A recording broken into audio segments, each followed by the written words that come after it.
السلام عليكم ورحمة الله وبركاته. هل كان وقرني أونلاين أنا كلا صار نسبة تورنتو بيش أبريل وعشان يلواتن ما أنت نحن نصورك شيء إن أو رئيسنا شر أي سوق بنقابين سومالي دياسبورا ألاينس سومالي كوس أو لغة اللي أريمها مارد سوماليا وحيل سومري يحالة دمان تيجي كدرت أنا صورك شيء مرتدي لو طلع قال شركاسي إني كهالله اللي وعزومي إن أنا ورئيسنا وأنا أوريه خالد معمر أو مدحة Canadian Arab Federation.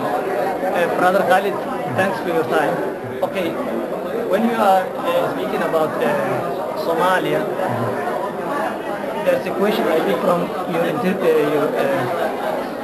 lecture that you said Arab leagues or like Jamaat al-Arab did not do their homework about Somalia. So can you explain that? Well, the main problem is that we have, many Arab governments are not representative of their people. They are weak and they are led by dictators or kings who have not been elected, and therefore they are not responsive to their people, and they don't really do things for the benefit of their people.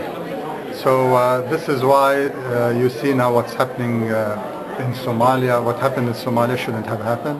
What happened in Iraq shouldn't have happened. What's the threats that Sudan is facing, it's because the League of Arab States is doing nothing. And what's happening in Palestine, and has been happening for 60 years, has not been dealt with. So when you have governments that are not responsive to their people, that are not working together in unity, outside powers, superpowers, will come into each one of these states and try to destabilize them to be able to exploit their resources to their benefit. And these Arab governments cannot do anything because they are powerless, they are not really representative of their people, and they don't really care for what is happening around them. They only care about keeping their power, staying in power wherever they are. And slowly the whole members of the Arab League are now facing these crises. This is the only area in the world where you have these major crises.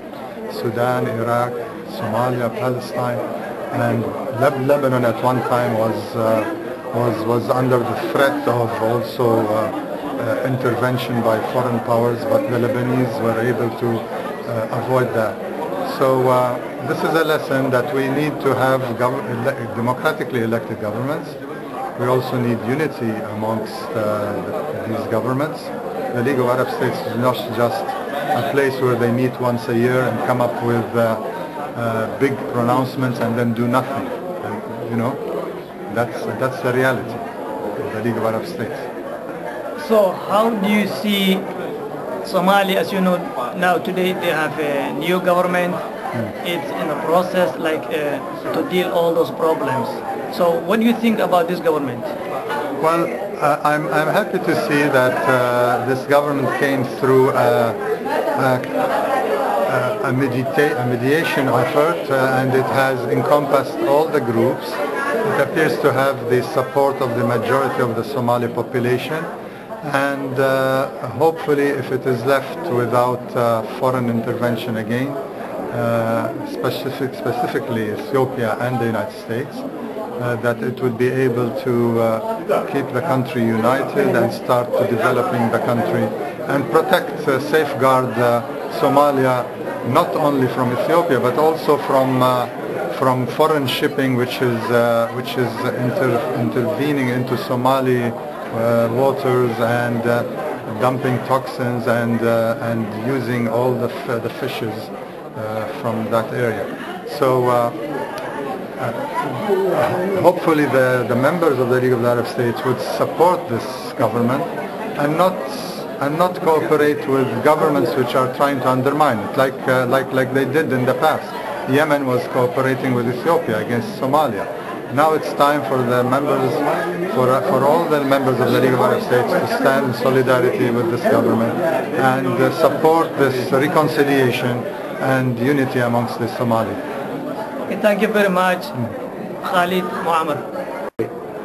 Okay, now we are asking a question about what is the role of the international community about Somalia? Mr. Phil Taylor. He was an investigation of the UN about what's going on in Somalia or like everywhere in the world. So, Mr. Taylor, what is the role about the international community for the Somali people or about to work with the new government? Well, in my opinion, the most important thing that the international community can show is patience and to appreciate that this has been a terrible crisis for the Somali people. They suffered the trauma of an invasion from Ethiopia, and they're only just now working out how to organize themselves into a sovereign state. And the sovereignty of Somalia is the most important thing.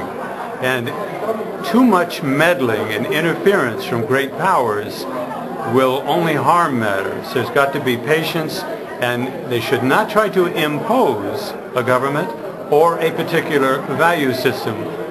So I would like our governments, particularly starting with the Canadian government, to take great care when they deal with Somalia and show great respect and not meddle, not try to dictate what will happen there. Since you are an investigator for the UN and you see there's a virus problem, there's a toxic dumping in the Somali sea, and according to the investigators or like the international community, some of them they say even that toxic is still we see their problem because kids are born in Somalia today, or some adults they're getting like infections or some disease that most of the people don't know about it, where they come from.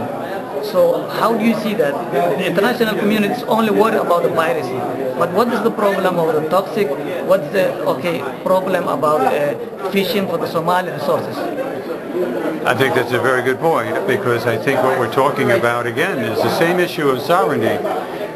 Somalia must insist that it has issues with those who have dumped toxic and are dumping toxic waste into their waters, and those who come into their waters and do things which are criminal. The starting point to solve these issues is Somalia. It is not Washington. It is not London.